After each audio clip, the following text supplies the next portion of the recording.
En ce moment, je suis fasciné par un artiste qui s'appelle Ola Maybe.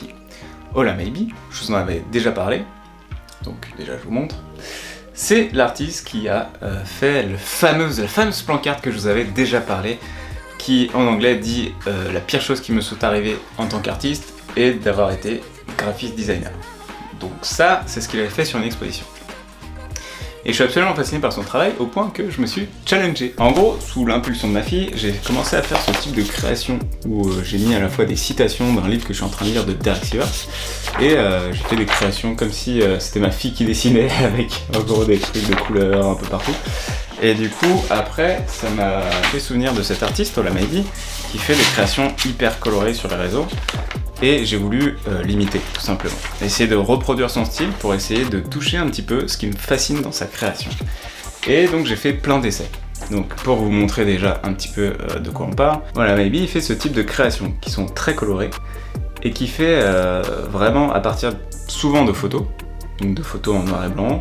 Il prend des sportifs et ça fait quelque chose de très vivant, de très organique. Ce que j'adore.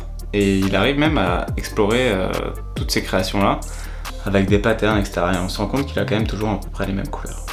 Bref, ça me fascine, du coup j'ai testé plein de trucs. J'ai pris mes crayons de couleur, j'ai fait des créations comme ça. Donc j'ai fait plein de trucs différents, avec des fonds de couleurs, en mettant un peu de cactus, en mettant de la citation, en mettant juste un mot, avec une photographie, etc.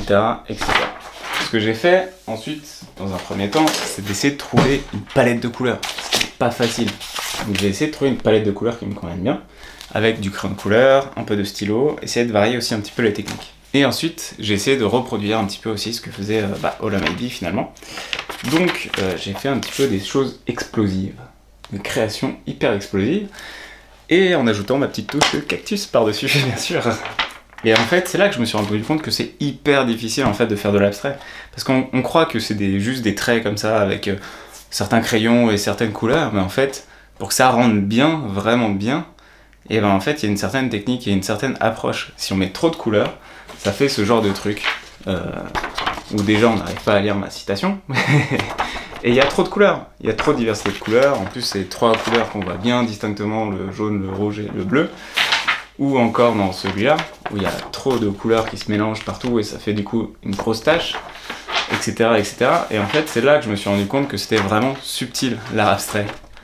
Ici encore, les couleurs sont trop de tâches, bref, c'est un peu le challenge, tu vois.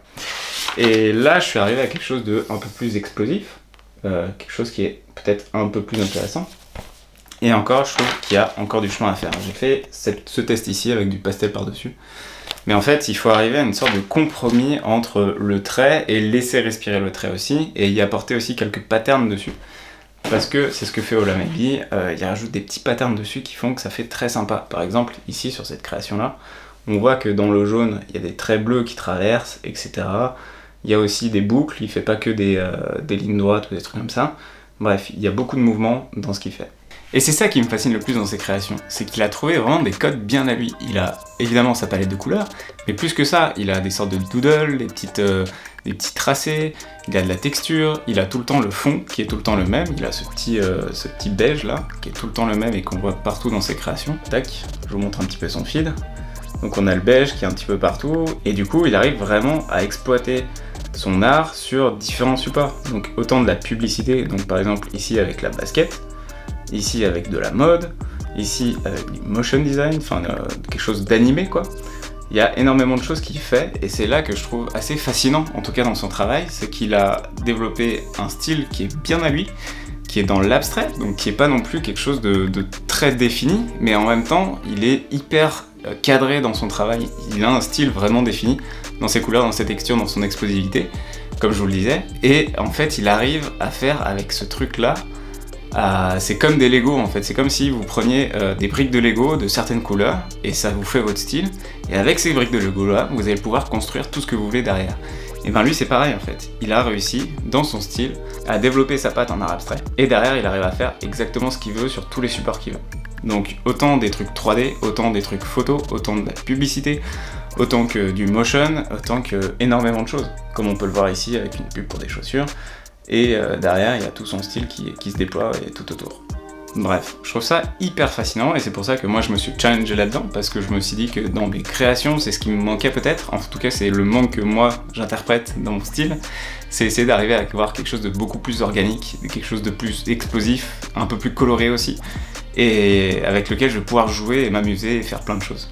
Donc en fait par rapport au style que j'ai commencé à développer jusqu'à maintenant, je vais peut-être garder l'esprit un peu désert, cactus, femme aussi, avec des animaux, et peut-être que je vais commencer à y ajouter un peu d'abstrait, un peu d'explosivité, un peu de couleur pour que ça donne plus de vie à mes créations en fait.